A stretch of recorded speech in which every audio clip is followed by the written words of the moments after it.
الله الرحمن الرحيم يا أيها الذين آمنوا إن جاءكم فاسق بنبأ فتبينوا صدق الله مولانا العظيم۔ میرے واجب الاحترام سامعین و ناظرین، آج کا یہ پروگرام اس حوالہ سے ہے، جیسے کہ آپ کو معلوم ہوگا کہ اہل بدعت کے علماء ملک بھر میں عمومی طور پر اور ہزارہ ڈویژن میں خصوصی طور پر مختلف علاقوں سے آ کر علماء دیوبند کے خلاف عرضہ رسائی کرتے رہتے ہیں، اور آج کا یہ پروگرام اس حوالے سے ہے کہ ہزارہ ڈویژن میں برادر مکرم مولانا رب نواز حنفی صاحب نے ایک بیان ریکارڈ کروایا، اور یہ بیان اقدامی نہیں تھا بلکہ یہ بیان بریلوی علماء کی طرف سے مسلسل کیے گئے اعتراضات کا جواب تھا۔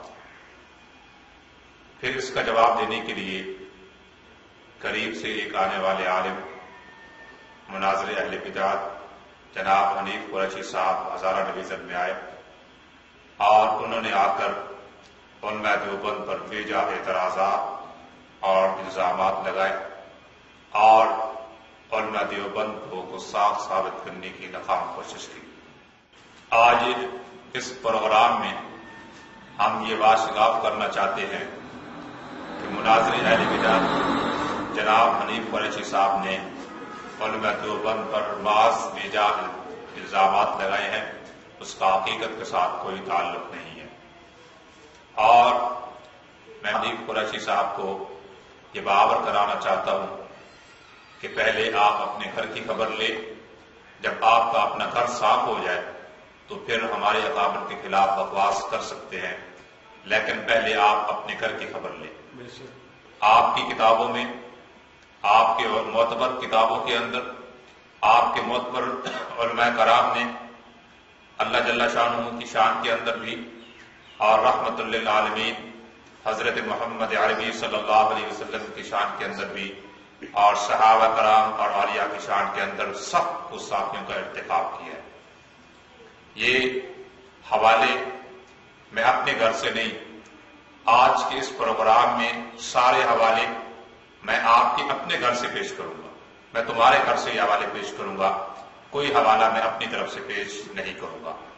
اور تمہارے علماء کرام میں اور آج کے اس موجودہ دور کے اندر مشہور و معروف مناظر جناب اشرف سیالوی صاحب، جن کا تعلق جنگ سے ہے اور جنگ میں خطیب ہیں، اور ان کو آپ نے اپنا معتبر عالم اور اپنا قائد مانا ہے، اور اس کا حوالہ یہ میرے پاس کتاب ہے، کتاب کا نام ہے گستاخ قوم۔ اس کتاب کے اندر جناب، اور یہ کتاب کے حوالے میں بتاتا جاؤں کہ یہ کتاب حنیف قریشی صاحب اور طالب الرحمان کے درمیان ہونے والے مناظرے کی روایات ہے۔ اس میں یہ بات لکھی ہے کہ استاد العلماء امام المناظرین علامہ محمد اشرف سیالوی، مناظر اسلام حضرت علامہ عبدالرشید جنگوی جیسی ہستیوں نے قیادت اپنے ہاتھ میں لی۔ اس سے یہ ثابت ہوا کہ یہ علماء اشرف سیالوی صاحب آپ کے قائد ہیں اور آپ کی جماعت کے معتبر عالم اور مناظر ہیں، اور اس نے رحمت عالم حضرت محمد عربی صلی اللہ علیہ وسلم کی شان میں شدید گستاخی کا ارتکاب کیا ہے۔ اور وہ گستاخی کیا ہے، میں اجمالی طور پر تعارف کراتا جاؤں۔ اشرف سیالوی نے رحمت للعالمین حضرت محمد عربی صلی اللہ علیہ وسلم کے بارے میں وہ بات کہی جو بات کوئی غیر مسلم بھی نہیں کہہ سکتا۔ جناب اشرف سیالوی صاحب نے یہ بات لکھی ہے اور کہی ہے کہ رحمت للعالمین حضرت محمد عربی صلی اللہ علیہ وسلم عرصہ 40 سال سے قبل نبی نہ تھے، اللہ تعالیٰ نے آپ کو نبوت اور رسالت عطا نہیں کی تھی، بلکہ 40 سال عرصہ 40 سال قبل آپ ولی تھے۔ پھر اس بات پر کہ اشرف سیالوی صاحب نے یہ بات لکھی ہے کہ رحمت عالم صلی اللہ علیہ وسلم 40 سال قبل نبی نہیں تھے، رسول نہیں تھے، گویا آپ کی رسالت اور نبوت کا انکار کر دیا۔ اور اس پر اب میں آپ کو حوالہ جات پیش کروں گا کہ سب سے پہلا حوالہ یہ میرے پاس کتاب ہے، کتاب کا نام نبوت مصطفیٰ اور لکھنے والے ہیں مفتی نذیر احمد سیالوی۔ یہ میرے پاس کتاب ہے،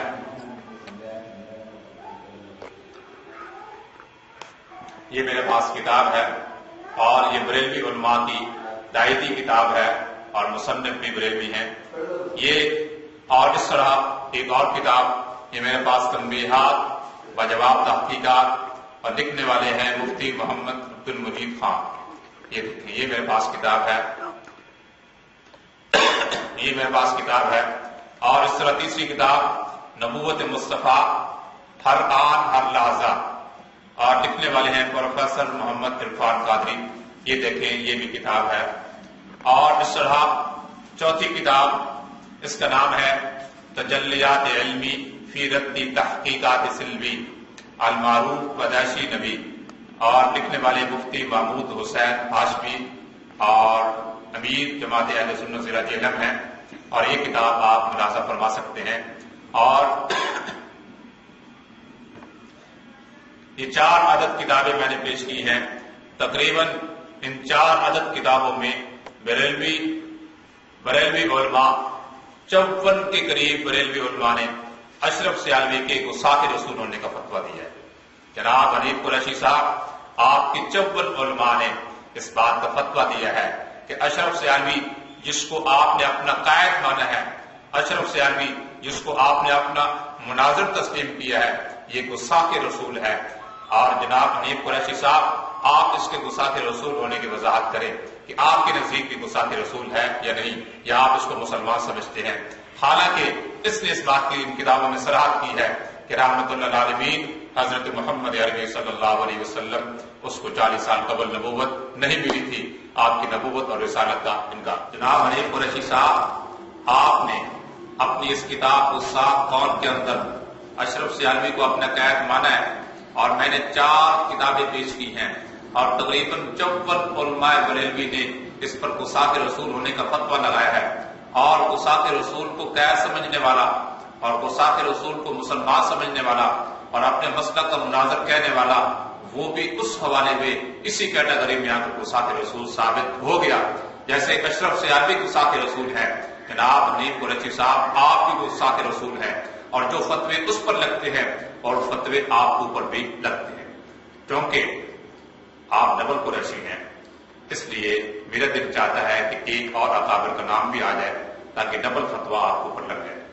یہ دیکھیں، یہ کتاب ہے، ملاحظہ فرمائیں، کتاب کا نام گستاخ قوم،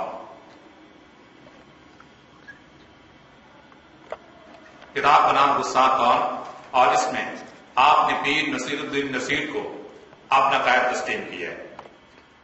اس کتاب کے اندر آپ نے پیر نصیر الدین گولڑوی کو اپنا قائد تسلیم کیا ہے، اور تسلیم کیا کہ ہمارا عالم اور ہمارے اکابر میں سے ہے۔ اب جناب اشرف سیالوی صاحب، وہ بھی تمہارا قائد ہے، اور پیر نصیر الدین وہ بھی تمہارا قائد ہے۔ اور پیر نصیر الدین کے بارے میں تمہارے اشرف سیالوی نے یہ کتاب ہے، ناظرین ملاحظہ فرمائیں کہ اس کتاب کے اندر اشرف سیالوی نے پیر نصیر الدین کے بارے میں کیا لکھا ہے۔ ناظرین کتاب کا ملاحظہ فرمائیں۔ اس کتاب میں اشرف سیالوی نے، یہ اشرف سیالوی ہمارا عالم نہیں بلکہ آپ کا قائد اور آپ کا معتبر عالم ہے، اس نے ثابت کیا ہے کہ جناب نصیر الدین نصیر یہ شاہ اسماعیل شہید سے بھی بڑا گستاخ رسول ہے۔ شاہ اسماعیل شہید پر بڑے بہت ہو، لیکن ایک بیان پیر نصیر الدین پر بھی ریکارڈ کرواؤ کہ پیر نصیر الدین نے جن رحمت عالم حضرت محمد عربی صلی اللہ علیہ وسلم انبیاء کی شان میں، اولیاء کی شان میں جو گستاخی کی ہے، اس کا ایک بیان بھی آپ ریکارڈ کروائیں۔ میں صرف اختصار کے ساتھ حوالے پڑھتا ہوں، اور اس کتاب کا نام ازالۃ الریب عن مقالۃ فتوح الغیب ہے، لکھنے والے مصنف اشرف سیالوی ہے۔ یہ میں صرف اقتباسات پڑھتا ہوں. پہلا اقتباس صفحہ نمبر 7 پر ہے، جس میں اشرف سیالوی پر پیر نصیر الدین نے فتویٰ دیا ہے کہ اشرف سیالوی گستاخ رسول ہے. 54 علماء کرام پہلے پیش کیے، یہ ایک اور پیش کیا گیا کہ پیر نصیر الدین نے اشرف سیالوی کے گستاخ رسول ہونے کا فتویٰ دیا. اور آگے صفحہ نمبر 18 پر ایسی لرزہ خیز تحریر موجود ہے، تحریر پڑھنے کو میرا دل نہیں چاہتا.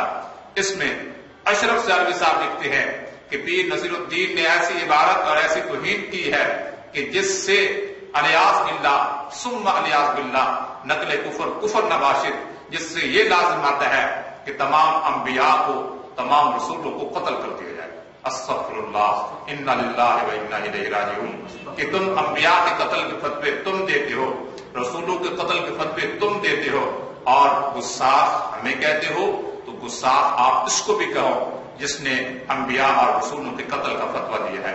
اور آگے صفحہ نمبر 16 پر شاہ اسماعیل شہید پر بڑے اعتراض کرتے تھے کہ اس نے ساری مخلوق کو ذلیل کہہ دیا ہے. حالانکہ یہ اشرف سیالوی کہتا ہے کہ اس ذلیل والی عبارت سے بڑھ کر گستاخی پیر نصیر الدین نے بھی کی ہے. اور پیر نصیر الدین یہ شاہ اسماعیل شہید سے بڑا گستاخ ہے. یہ صفحہ نمبر 16 پر شرحات کی ہے. اور اس طرح صفحہ نمبر 18 پر تمام انبیاء اور رسولوں کی نفی کی گئی ہے. اور اس طرح صفحہ نمبر 19 پر اور کہا گیا ہے، صفحہ نمبر 19 پر یہ حوالہ موجود ہے کہ انبیاء کی تعظیم کرنا، انبیاء کی تکریم کرنا، اور اس طرح انبیاء کو اپنا سفارشی سمجھنا اور انبیاء کا وسیلہ پکڑنا یہ شرک ہے. یہ لکھنے والا اشرف سیالوی ہے اور الزام دیا ہے پیر نصیر الدین پر کہ پیر نصیر الدین کہتا ہے کہ انبیاء کی تعظیم بھی شرک ہے، انبیاء کی تکریم بھی شرک ہے، انبیاء کی عزت بھی شرک ہے، انبیاء کا وسیلہ پکڑنا بھی شرک ہے، اور انبیاء کو سفارشی سمجھنا بھی شرک ہے. اس طرح اسی کتاب کے صفحہ نمبر 24 پر یہ بات لکھا ہے کہ الیاس باللہ نقل کفر نباشد، کہ انبیاء کرام نعوذ باللہ من ذالک مبعوث بھی ہیں، معتوب بھی ہیں. انا للہ و انا الیہ راجعون. مغضوب یہودی ہوتے ہیں، انبیاء اور رسول مغضوب نہیں ہوتے. اور یہ معتوب کا مطلب یہ ہے، میں عوام کی رہنمائی کے لیے کہہ رہا ہوں، معتوب کا مطلب یہ ہے کہ انبیاء اور رسولوں پر اللہ کا عتاب بھی نازل ہوا ہے، اللہ کا غضب بھی نازل ہوا ہے. انا للہ و انا الیہ راجعون. اگر یہ اتنی گستاخیوں کے باوجود بھی تمہارے نزدیک مسلمان ہے تو حنیف قریشی صاحب یہ اشرف سیالوی کا فتویٰ آپ کے اوپر بھی لگتا ہے کہ آپ جیسے ان کے حوالے سے کافر ہیں، ادھر سے بھی کافر ہیں. آپ پر ڈبل کفر اور ڈبل گستاخی ہم نے ثابت کر دی ہے. اور آگے لکھا ہے کہ انبیاء کی اتنی توہین اور تذلیل کی ہے. صفحہ نمبر 27 پر انبیاء کو لکھا ہے کہ انبیاء مجبور بھی ہیں اور بے بس بھی ہیں.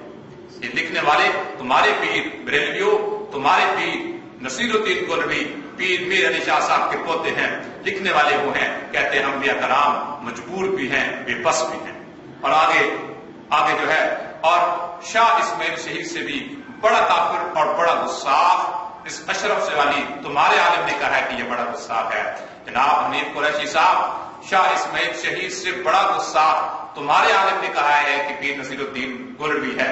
اس کو تم نے بھی اپنا قید مانا ہے اور اشرف سیالوی کو بھی قید مانا ہے. اس لیے اس کے حوالے سے اگر اشرف سیالوی صاحب کو مانتے ہو تو پھر بھی تم گستاخ ہو، پیر نصیر الدین کو مانتے ہو پھر بھی تم گستاخ ہو. میں نے تمہاری ڈبل گستاخی ثابت کر دی ہے، اس لیے کہ مشہور بھی یہی ہے کہ آپ بھی ڈبل قریشی ہیں اور گستاخی بھی ڈبل ثابت کر دی ہے. اور حضرت امیر معاویہ رضی اللہ تعالیٰ عنہ ہمارے آنکھوں کے تارے ہیں، کیونکہ سارے صحابہ، نبی اکرم صلی اللہ علیہ وسلم کے سارے صحابہ آنکھوں کے تارے ہیں. امیر معاویہ رضی اللہ تعالیٰ عنہ جس کے دور حکومت میں اسلام پوری دنیا میں پھیل گیا اور اس کی جناب گستاخی کرتے ہو اور اس کے خلاف عرضہ رسائی کرتے ہو، اور امیر معاویہ رضی اللہ تعالیٰ عنہ کی شان میں آپ نے بکواس کی ہے. اور جیسے کہ حق چار یار اور حق صاحب یار کے مسئلے میں آپ نے عبد القادر جیلانی گروپ کا نام کا ساتھ دیا ہے، اور اس حوالے سے جلالی گروپ کی طرف سے آپ شیعہ قرار پائے. شیعہ کافر ہے تو جلالی گروپ کی طرف سے آپ بھی شیعہ ہے، اور آپ خود کہتے ہیں کہ شیعہ کو ہم کافر کہتے ہیں. لہذا جلالی گروپ کی طرف سے یہ تیسرا فتویٰ آپ کو اوپر لگ گیا ہے کہ آپ بھی شیعوں کی طرف گستاخ اور کافر. اور حنیف قریشی صاحب نے ایک اعتراض مولانا رشید احمد گنگوئی صاحب پر یہ کیا کہ وہ شیعہ کو مسلمان سمجھتے ہیں۔ جناب آپ نے اپنے گھر کی کتابیں نہیں پڑھی، یہ میرے پاس کتاب ہے، کتاب کا نام برہان صداقت، کتاب کا نام ہے برہان صداقت، اور لکھنے والے ہیں محمد حسن علی رضوی، یہ تمہارے شیخ الحدیث ہیں۔ یہ برہان صداقت کتاب ہے، اس میں مولانا رشید احمد گنگوئی صاحب کا فتویٰ نقل کیا گیا ہے کہ مولانا رشید احمد گنگوئی صاحب شیعہ کو کافر سمجھتے تھے۔ مولانا اپنے گھر کی کتابیں بھی پڑھتا رہا کرو، تمہارے علماء نے لکھا ہے کہ مولانا رشید احمد گنگوئی صاحب کہتے تھے کہ شیعہ کافر، اور تمہیں اپنے گھر کے علماء بھول گئے۔ تمہارے دو جید مفتیوں نے علماء نے فتویٰ دیا ہے کہ شیعہ مسلمان ہیں، اس میں ایک کا نام مفتی منیب الرحمان اور ایک کا نام مفتی محمد خان قادری۔ ان دو علماء نے فتویٰ دیا ہے کہ شیعہ مسلمان ہے، اور آپ نے اپنے بیان میں کہا تھا کہ شیعہ کو ہم کافر سمجھتے ہیں، اور جو شیعہ کو مسلمان سمجھے وہ بھی کافر ہے۔ اور آپ اب فتویٰ لگائیں مفتی منیب الرحمان صاحب پر اور مفتی خان محمد قادری صاحب پر، جس نے شیعہ کے مسلمان ہونے کا فتویٰ دیا اور لاہور کی گلیوں میں مفت تقسیم کیا۔ اور ایک الزام مولانا رشید احمد گنگوئی صاحب پر یہ بھی لگایا وہ مرزائیوں کو کافر نہیں کہتے۔ یہ مولانا آپ اپنے گھر کی کتابیں دیکھو، یہ پیر میر علی شاہ صاحب کی سوانح حیات ہے، اور اس کے جمع کرنے والے مفتی فیض احمد ہیں۔ اس میں کیا لکھا ہوا ہے یہ ذرا کتاب ملاحظہ فرمائیں۔ مرزا قادیانی نے ایک اشتہار شائع کیا، اس کا صفحہ نمبر 217، ایک اشتہار شائع کیا، اور اس اشتہار کے اندر ان علماء کی فہرست پیش کی کہ جو علماء مرزا کہتا ہے کہ جو علماء مجھے جھوٹا جانتے ہیں ان کی فہرست پیش کی، اور اس میں مولانا رشید احمد گنگوئی کا نام موجود ہے، مولانا رشید احمد گنگوئی صاحب کا نام موجود ہے، اور لکھا ہے کہ یہ مجھے جھوٹا کہتے تھے۔ اور دوسرا حوالہ یہ ہے کہ مرزا کے مکتوبات میں یہ بات لکھی ہوئی ہے کہ مرزا کہتا ہے کہ مولانا رشید احمد گنگوئی صاحب رحمۃ اللہ علیہ مجھے کافر کہتے تھے۔ یہ تو ہو گئی ہماری بات، اب ذرا اپنے گھر کی بات لو۔ تمہارے علماء نے مرزا قادیانی کو اہل سنت والجماعت میں شمار کیا ہے، تمہارے علماء نے لکھا ہے کہ مرزا یہ کتاب میرے منیر پیر میر علی شاہ صاحب کی سوانح حیات، اس کا جمع کرنے والا مفتی فیض احمد گولڈوی ہے، اور اس کے صفحہ نمبر 204 اور 205 میں لکھا ہے کہ خواجہ غلام فرید صاحب مرزا قادیانی کو حق پر سمجھتے تھے اور اہل سنت والجماعت میں سے شمار کرتے تھے، اور اس کے ساتھ بڑا حسن ظن رکھتے تھے۔ جناب حنیف قریشی صاحب ایک فتویٰ آپ ان پہ بھی لگائیں اور آگے چلیں۔ آپ نے یہ جمال کرم، یہ کتاب ہے جمال کرم، اور جمال کرم میں صفحہ نمبر 638 پر تم نے مرزا قادیانی کو رحمت اللہ علیہ لکھا ہے، شرم کرنی چاہیے۔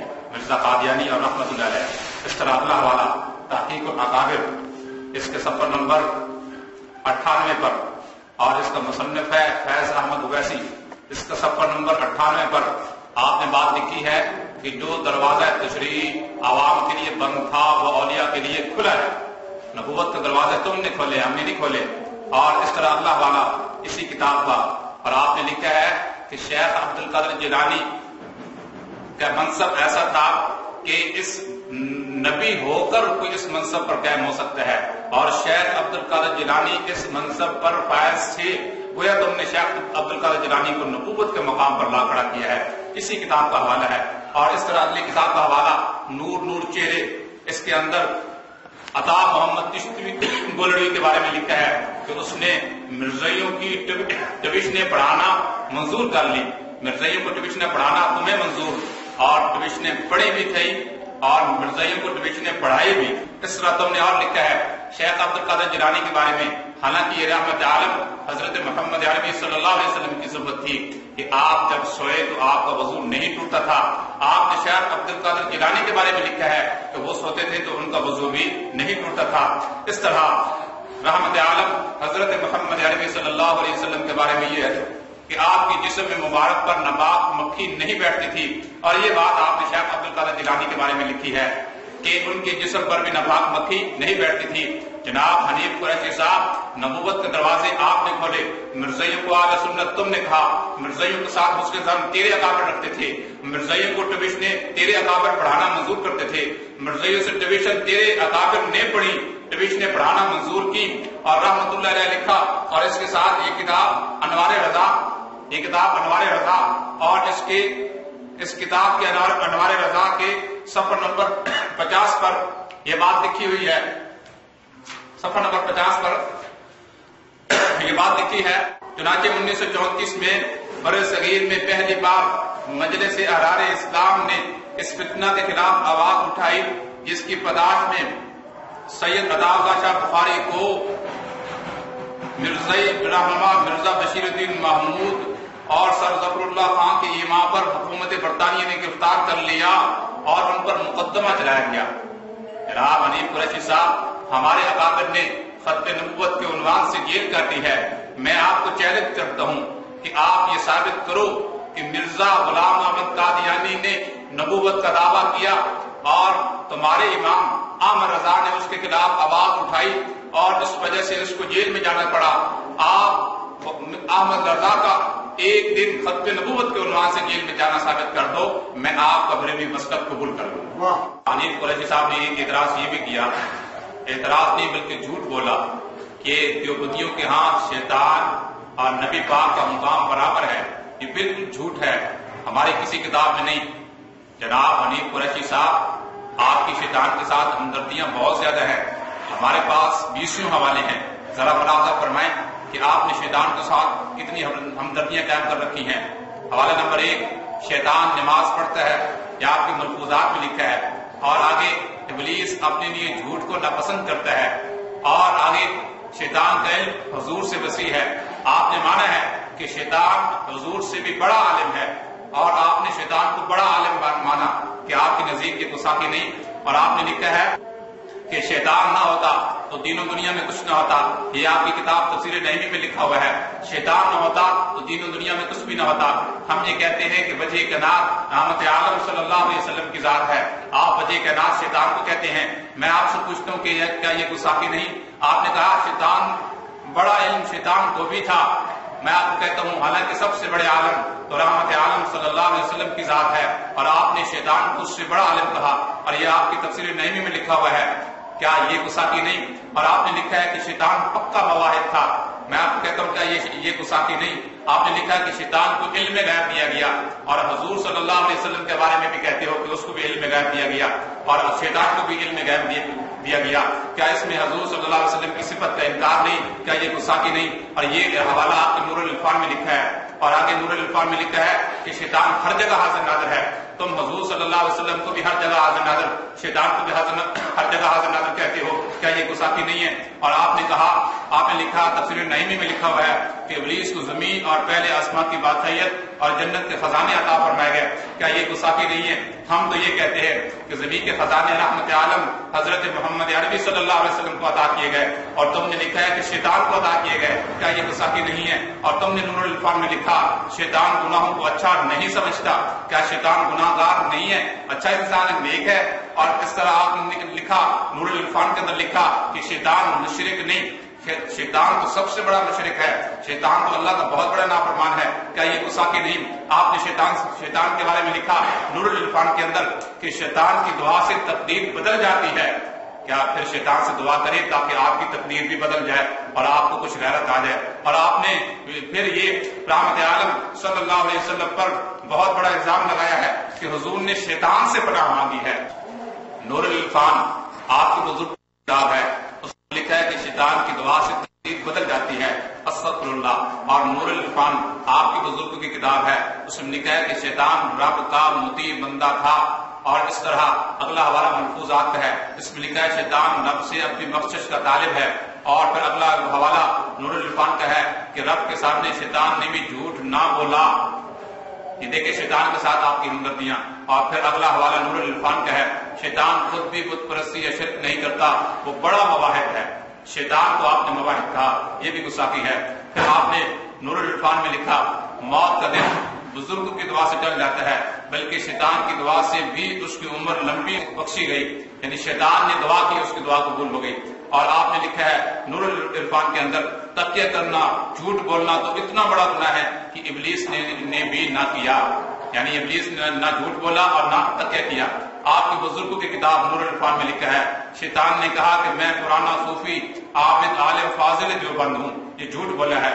اور آپ کے بزرگوں نے رسالہ نعیمیہ میں لکھا ہے رحمان شیطان غفران یہ تقریباً ہم وزن ہیں، آپ نے رحمان اور شیطان کو برابر کر دیا، یہ بھی گستاخی ہے۔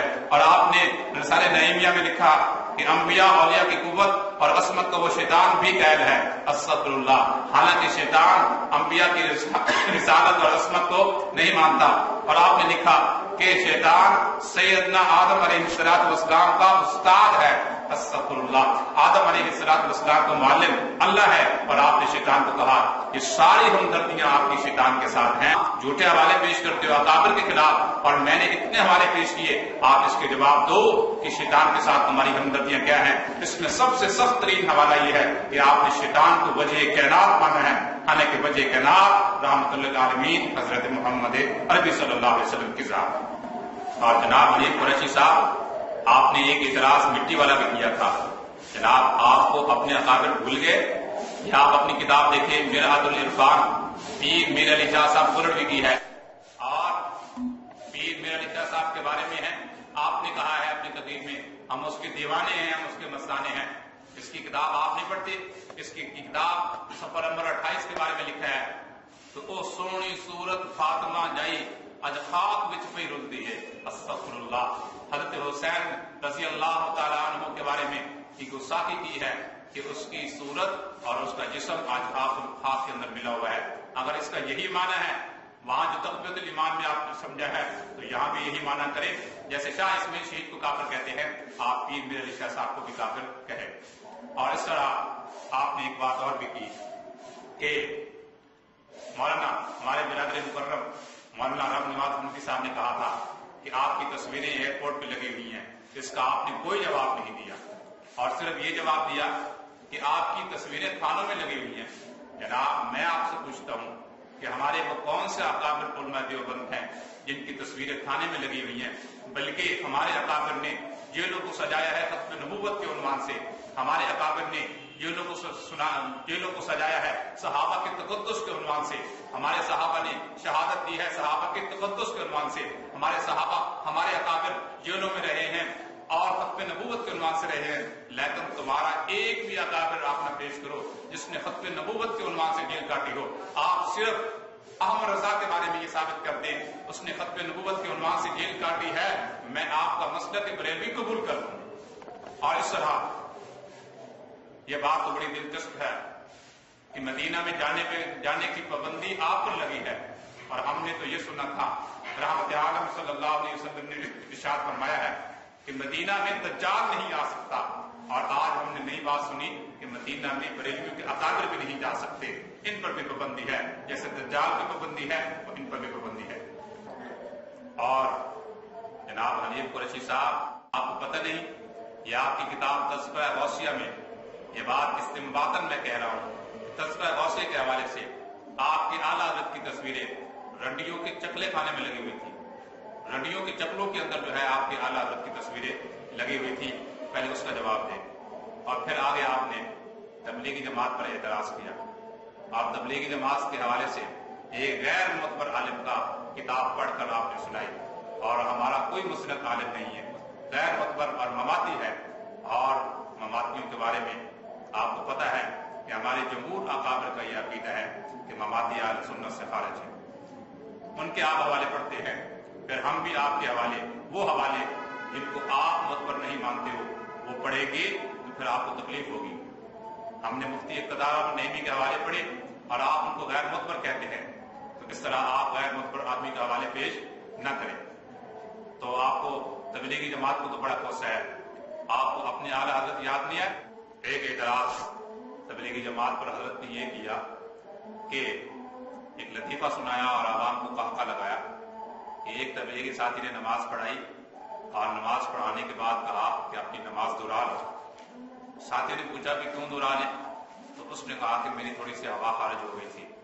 حالانکہ یہ بالکل جھوٹ ہے اور جھوٹا واقعہ اس نے لکھا ہے، ایسی کوئی حقیقت نہیں ہے۔ اور اب ہم جھوٹ کے مقابلے میں سچ کو پیش کرتے ہیں تاکہ حقیقت عوام پر واشگاف ہو جائے کہ اعلیٰ حضرت کی نماز کیسے تھی۔ یہ آپ کی اپنی کتابوں میں لکھا ہوا ہے کہ ایک مرتبہ اعلیٰ حضرت نے عصر کی نماز پڑھائی۔ عصر کی نماز پڑھانے کے بعد جب واپس آئے تو ایک حضرت کے مرید نے دیکھا کہ دوبارہ نماز پڑھ رہے۔ بڑا تعجب ہوا کہ عصر کے فرضوں کے بعد تو نماز دوبارہ نہیں ہوتی، نوافل بھی نہیں ہوتے۔ تو حضرت کے مرید نے، اعلیٰ حضرت کے مرید نے سوال کیا کہ حضرت آپ نے ابھی ہمیں عصر کی نماز پڑھائی ہے اور آپ دوبارہ نماز لوٹا رہے ہیں، اس کی کیا وجہ ہے؟ نوافل کا وقت بھی نہیں ہے۔ تو اعلیٰ حضرت نے فرمایا، کیا بات فرمائی؟ آپ ذرا ملاحظہ فرمائیں کہ حرکت نفس سے میرا اظہار بند ٹوٹ گیا تھا۔ انا للہ و انا الیہ راجعون، کہ نماز پڑھتے ہوئے وقت جو ہے نفس کو حرکت ہوئی، شرمگاہ کو حرکت ہوئی اور اس سے اظہار بند ٹوٹ گیا۔ تو اب آپ بتائیں کہ اتنی حرکت کیسے پیدا ہو گئی؟ شاید کہ میرے خیال میں سلاجید کھا لی تھی، اس لیے خان صاحب تھے اور سلاجید کھانے سے یہ حرکت پیدا ہو گئی۔ اور دوسری بات یہ لکھی ہے، اعلیٰ حضرت نے اپنی کتاب میں لکھی ہے کہ نماز پڑھاتے وقت یا نماز پڑھتے وقت اگر احتلام ہو جائے تو اس کی نماز فاسد نہیں ہوتی۔ تو میں پوچھنا چاہوں گا کہ نماز پڑھاتے وقت احتلام کی کون سی صورت ہو سکتی ہے؟ اور پھر ایک اور حوالہ لکھا ہے کہ یہ جیسے شاہ اسماعیل شہید پر اعتراض کرتے ہیں نماز والا، تو اپنی کتابیں یاد نہیں ہے کہ اعلیٰ حضرت نے لکھا ہے کہ نماز پڑھتے ہوئے اگر قرآن مقدس جیسی چیز ہاتھ میں لے کر نماز پڑھی جائے تو اس سے نماز باطل ہو جاتی ہے، اس سے نماز ٹوٹ جاتی ہے۔ یعنی قرآن مقدس کو ہاتھ میں لے کر پڑھا جائے تو نماز ٹوٹ جاتی ہے۔ اور اگر نماز پڑھتے وقت عورت کے شرمگاہ کے اندر والا حصہ دیکھا جائے تو اس سے نماز فاسد نہیں ہوتی۔ اب عجیب بات ہے، ایک طرف قرآن مقدس ہے اور اس کے مقابلے میں شرمگاہ ہے کہ شرمگاہ کے اندر والے حصے کو دیکھو تو نماز فاسد نہیں ہوتی، اور قرآن مقدس کو دیکھ کر پڑھو تو نماز فاسد ہو جاتی ہے۔ تو یہ بھی بہت بڑی گستاخی ہے۔ اور چوتھی عبارت یہ ہے کہ یہ بات بھی اعلیٰ حضرت نے لکھی ہے کہ ایک آدمی نماز پڑھ رہا ہے اور نماز پڑھتے ہوئے اس کے سامنے شرمگاہ آ گئی، اور شرمگاہ آنے کے بعد اس نے اپنا عضو خاص کو شرمگاہ کے قریب کیا، اور اگر شرمگاہ کے پاس قریب کیا اور اندر داخل نہیں کیا تو اس کی نماز فاسد نہیں ہوگی، اور اگر اندر داخل کر دیا تو اس کی نماز فاسد ہو جائے گی۔ الیاذ باللہ، استغفر اللہ، ایسے غلیظ اور ایسے گندے مسائل جو ہے وہ اعلیٰ حضرت نے اپنی کتابوں میں لکھے۔ اور پھر جناب حنیف قریشی صاحب نے ایک چمگادڑ کی مثال بھی سنائی کہ چمگادڑ کے بارے میں یہ کہا کہ چمگادڑ دن کو نہیں نکلتا، رات کو نکلتا ہے۔ وہ جناب اس کی وجہ میں بتاتا ہوں۔ وجہ یہ ہے کہ چمگادڑ کو اور الو کو اعلیٰ حضرت نے پاک لکھا ہے اور حلال لکھا ہے۔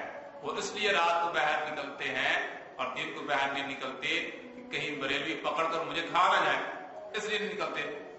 اور اگلی بات ہے کوے کا اختلاف کیا کہ کوے کا کھانا جو ہے تمہارے نزدیک حلال ہے۔ جناب تمہارے 5 عدد علماء کرام نے لکھا ہے کہ کوے کا گوشت کھانا جو ہے وہ حلال ہے اور کوے کا گوشت کھانا بالکل جائز ہے۔ اور پھر سبز امامے کی بات کی اور شیخ عبدالحق محدث کا مسلک بیان کیا کہ ان کو سبز امامہ پسند تھا۔ شیخ عبدالحق محدث نے یہ بات لکھی ہے کہ ہو سکتا ہے سبز تھا یا سبز دھاریاں تھی، تو اس میں احتمال آ گیا کہ سبز دھاریاں تھی یا سبز تھا۔ اور آپ کو پتہ ہے اذا جاء الاحتمال بدل الاستدلال، جب احتمال آ جاتا ہے تو اس میں سے دلیل پکڑنا باطل ہو جاتا ہے۔ اور جناب حنیف قریشی صاحب نے ایک الزام اور بھی لگایا۔ الزام یہ لگایا ہے کہ مولانا اشرف علی تھانوی صاحب کو انگریز سے ماہوار 600 روپے تنخواہ ملتی تھی، یا یہ الزام لگایا کہ تبلیغی جماعت کو انگریزوں نے چلایا۔ یہ جھوٹی کتاب کا جھوٹا حوالہ پیش کیا ہے۔ اور مولانا حسین احمد مدنی صاحب رحمۃ اللہ علیہ نے انکشاف حقیقت کے اندر تصریح کر دی ہے کہ یہ جھوٹی کتاب ہے۔ جھوٹی کتابوں کے حوالے پیش نہ کرو، اور کچھ سچ ہے تو پیش کرو۔ اور آپ کو اپنے علماء بھول گئے، آپ کے کتاب کا نام انوار رضا ہے. اس کے اندر آپ نے فتویٰ دیا ہے کہ انگریز سے امداد لینا جائز ہے، انگریز سے تعاون لینا جائز ہے. اور دوسرا حوالہ یہ ہے کہ منظر اسلام بریلی اس کے مدرسین کو انگریز کے دور سے لے کر آج تک تنخواہیں ملتی رہی ہیں اور آج تک مل رہی ہیں. تم ہندوؤں سے تنخواہ لینا جائز کہتے ہو اور لیتے رہے ہو، انگریزوں سے تنخواہ تم لیتے رہے ہو. اور مرزا غلام احمد قادیانی اور غلام احمد رضا یہ دونوں انگریز کے ایجنٹ تھے. انگریز نے اپنی کتابوں میں لکھا ہے کہ ہمارے ایجنٹ ہیں، تو تم خود انگریز کے ایجنٹ ہو اور الزام لگاتے ہو اکابر علماء دیوبند پر. اور اس طرح تم نے ترک موالات کے اندر ہندوؤں کے ساتھ بھی ترک موالات کی ہے اور انگریزوں سے بھی ترک موالات کی ہے. اور تمہارے قول اور فعل میں تضاد ہے. ایک طرف ترک موالات کرتے ہو اور ایک طرف فتوے دیتے ہو کہ انگریز سے تعاون کر امداد لینا جائز ہے، ہندوؤں سے تنخواہیں لینا جائز ہے. یہ تمہاری دوگلی پالیسی ہے، تمہارے قول اور فعل میں تضاد ہے. اور اگلی بات آپ نے یہ کہی کہ پاکستان ہم نے بنایا. پاکستان تمہارے اکابر نے کب بنایا ہے؟ پاکستان تو اکابر علماء دیوبند نے بنایا ہے اور پاکستان بنانے کے لیے قربانی علماء دیوبند نے دی ہے. اور پاکستان کے حصول کے لیے تاریخ ریشمی رومال علماء دیوبند نے چلائی ہے اور ہزاروں کی تعداد میں قربانی علماء دیوبند نے دی ہے. آپ کے کون سے عالم نے تحریک پاکستان کے لیے قربانی پیش کی ہے؟ آپ اپنے علماء کے نام پیش کریں جنہوں نے قربانی پیش کی ہے. تم تو جو پاکستان بنا رہے تھے ان پر کفر کے فتوے لگا رہے تھے. قائد اعظم پاکستان کو بنایا، قائد اعظم نے، قائد اعظم کو آپ نے کافر کہا. پاکستان بنانے کا تصور پیش کیا علامہ اقبال نے، اس کو آپ نے کافر کہا. پاکستان کی کوشش کی الطاف حسین حالی نے، اس کو آپ کو کافر کہا. پاکستان بنانے کے لیے کوشش کی مسلم لیگ نے اور مسلم لیگ پر آپ نے کفر کے فتوے لگائے. اور مسلم لیگ کے جلسوں میں مولانا اشرف علی تھانوی صاحب زندہ باد کے نعرے لگتے تھے.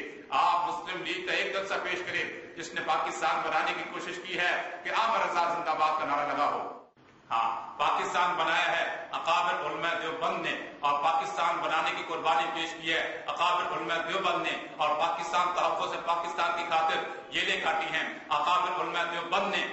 اور اگلی بات پیش کرتا ہوں، میں تمہاری کتابوں سے دکھاؤں گا کہ مسلم لیگ کے جلسے ہوئے تاریخ پاکستان کے لیے، پاکستان بنانے کے لیے مسلم لیگ کے جلسوں میں مولانا اشرف علی تھانوی زندہ باد کے نعرے لگتے تھے. اور تو ایک پروگرام پیش کر، تو ایک کتاب پیش کر، ایک حوالہ پیش کر کہ یہ مسلم لیگ کی تاریخ جو پاکستان بنانے کے لیے بنائی گئی تھی اس میں احمد رضا زندہ باد کے نعرے لگے ہو.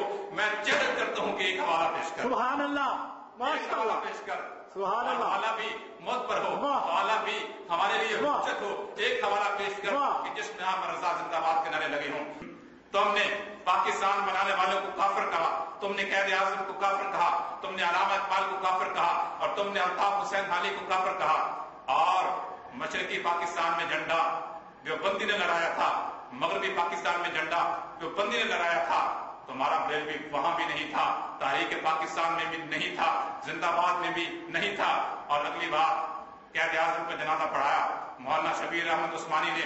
میں تجھے چیلنج کرتا ہوں تو ثابت کر ایک بریلوی نے قائد اعظم کا جنازہ پڑھا، معتبر عالم نے جنازہ پڑھا ہو. اگر آپ ثابت کر دیں گے پھر اگلی بات ہم ثابت کر دیں گے کہ دیوبندی کے پیچھے جنازہ پڑھنے والا مسلمان نہیں ہوتا، دیوبندی کے پیچھے جنازہ پڑھنے والا مسلمان نہیں ہوتا. اور اگلی بات یہ ہے کہ ہمارے اکابر نے تحفظ ختم نبوت کی جیلیں کاٹی ہیں. میں پھر چیلنج کرتا ہوں، میں آپ کو چیلنج کرتا ہوں، آپ پیش کر کہ احمد رضا نے ختم نبوت کے عنوان سے جیل کاٹی ہے. تو میں حنیف قریشی صاحب، میں آپ کا مسلک قبول کر لوں. اور حنیف قریشی صاحب نے بڑے فخر سے کہا کہ سبز امامہ پہننا سنت ہے اور محدث سیلوی کا حوالہ دیا اور آپ نے دفاع کیا دعوت اسلامی کا. دعوت اسلامی کا دفاع کرنا ہے، آپ دعوت اسلامی کا دفاع کر رہے ہیں اور دعوت اسلامی تیرے اعلیٰ حضرت کا کھانا خراب کر رہی ہے. دعوت اسلامی، یہ میرے پاس کتاب ہے دعوت اسلامی کی، دعوت اسلامی مکتبہ دعوت اسلامی سے چھپی ہے اور چھاپنے والے الیاس اطاعت قادری ہیں. اور اس نے تمہارے اعلیٰ حضرت کے 250 حوالے اس کتاب سے نکال دیے ہیں. اور حوالے کیوں نکالے گئے؟ اصل حوالے کیوں نکالے گئے؟ حوالوں میں تعریف کر دی گئی ہے، تقسیم کر دی گئی ہے اور حوالوں کو بدل دیا گیا ہے.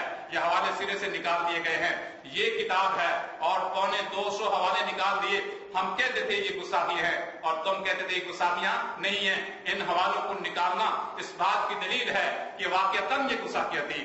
کہیں اس میں لکھا ہوا تھا کہ ازواج مطہرات رحمت عالم صلی اللہ علیہ وسلم پر پیش کی جاتی ہیں، اور کہیں صحابہ کو کافر لکھا ہوا تھا۔ سارے صحابہ آپ نے نکالے ہیں۔ حنیف قریشی صاحب، اگر آپ کو چیلنج کرنے آتے ہیں تو چیلنج کرنا ہمیں بھی آتے ہیں۔ میں چیلنج کرتا ہوں، مجھ سے اس بات پہ گفتگو کر کہ دعوت اسلامی نے تمہارے اعمال رضا کی 250 گستاخیاں نکالی ہیں۔ کہ دعوت اسلامی والوں نے اعمال رضا کی اصل ملفوظات سے 250 حوالے نکالے ہیں۔ اس میں بعض حوالے گستاخیوں پر مبنی تھے، بعض اعمال رضا کی جہالتوں پر مبنی تھے، اور بعض حوالے بے وقوفیوں پر مبنی تھے، اور بعض حوالے امام اعمال رضا کی چبلوں پر مبنی تھے۔ اس نے چبلیں ماری ہیں، اور میں انشاءاللہ دعوت اسلامی کے اصل مخطوطے سے اور اصل ملفوظات سے 250 حوالہ جات پیش نہ کر سکا تو میں اپنی شکست لکھ کے دے دوں گا۔ اور آپ نے دعوت اسلامی کا دفاع کیا ہے تو یہ بھی دفاع کرو کہ اعمال رضا کی 250 عبارتوں میں تعریف کر دی گئی ہے، ان کو یا تو تبدیل کر دیا گیا ہے یا بالکل سرے سے نکال دیا گیا ہے۔ اس کا جواب آپ کو دینا۔ اور ایک اعتراض حنیف قریشی صاحب نے یہ کیا کہ لا الہ الا اللہ صادق رسول اللہ۔ مولانا، یہ آپ کی لکھی ہوئی کتابیں ہیں، اسی سے پڑھ دیتے کہ یہ صادق رسول اللہ والی بات آگے پڑھتے تاکہ آپ کو جھوٹ واضح ہوتا۔ یہ دیکھیں، یہ کتاب ہے،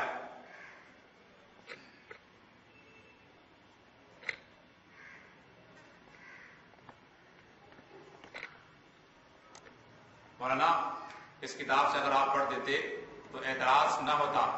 اور اسی کتاب میں یہ آپ نے اپنی کتابوں میں واقعہ لکھا ہے، فرمایا گنگوہ میں ایک بزرگ تھے جن کا نام صادق تھا، وہ مرید کم کرتے تھے، وہ دو شخص ان کے پاس آئے، انہوں نے دونوں کا امتحان کیا اور کہا کہ کہو لا الہ الا اللہ صادق رسول اللہ۔ ایک بھاگ گیا، دوسرے نے کہہ دیا، اس کو بیعت کر لیا اور فرمایا کہ تو نے کیا سمجھا؟ اس نے کہا کہ میں نے آپ کو رسول تو نہیں سمجھا، یہ تعبیر کر لی رسول اللہ مبتدا ہے اور صادق خبر مقدم ہے۔ فرمایا میری بھی یہی مراد ہے۔ تو صادق کو رسول نہیں کہا اور آپ نے جھوٹ بولا کہ صادق رسول اللہ کہا، یہ آپ کو بالکل جھوٹ ہے۔ اور آپ نے اگلی عبارت چھوڑ کر یہ جھوٹ بولا ہے اکابر علماء دیوبند پر کہ علماء دیوبند کا کلمہ ہے صادق رسول اللہ، بلکہ یہ دیوبند کا کلمہ نہیں ہے، دیوبند کا کلمہ ہے لا الہ الا اللہ محمد رسول اللہ۔ اور حضرت تھانوی صاحب پر بھی جھوٹ بول دیا کہ اس مرید نے کلمہ پڑھا۔ مولانا، پہلی حالت خواب کی ہے اور خواب کو کوئی فتویٰ نہیں لگتا۔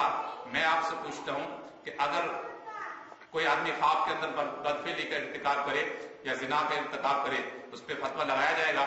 اور دوسری حالت جو ہے وہ مغلوب الحال کی ہے، وہ شخص مغلوب الحال ہو گیا تھا اور مغلوب الحال پر بھی فتویٰ نہیں لگتا۔ یہ آپ نہ مغلوب الحال پہ فتویٰ لگاتے ہیں اور نہ خواب والے پہ فتویٰ لگاتے ہیں، تو یہ پھر آپ نے عبارت اعتراض کے طور پر کیوں پیش کی؟ اور آپ کو اپنی کتابیں یاد نہیں، یہ آپ کی کتاب ہے، یہ آپ کی کتاب ہے۔ ناظرین ملاحظہ فرمائیں، کتاب کا نام ہے تحقیق الاکابر، اس کا صفحہ نمبر 59 پہ لکھا ہے لا الہ الا اللہ چشتی رسول اللہ۔ تو یہ فیض آپ ویسی صاحب پہ بھی فتویٰ لگا دے، اور تھانوی صاحب پہ اعتراض کرتے ہو تو اپنے اکابر پر بھی جو ہے اعتراض کرو اور اس پر بھی گستاخی کا فتویٰ لگاؤ۔ اور اس کے علاوہ آپ کے 8-10 کلمات آپ کی کتابوں میں لکھے ہوئے ہیں، کہیں لا الہ الا اللہ انگریز رسول اللہ، کہیں لا الہ الا اللہ چشتی رسول اللہ۔ اس کے علاوہ اور بھی کلمے ہیں، موقع کی مناسبت سے وہاں بھی پیش کریں گے۔ میں نے آپ کے سامنے حنیف قریشی صاحب کو پول کھولا اور اس کے جھوٹ پیش کیے، اور اس نے اکابر علماء دیوبند کو گستاخ قرار دیا تھا اور خود پھنس گیا ہے اور خود بھی گستاخ ثابت ہو گیا۔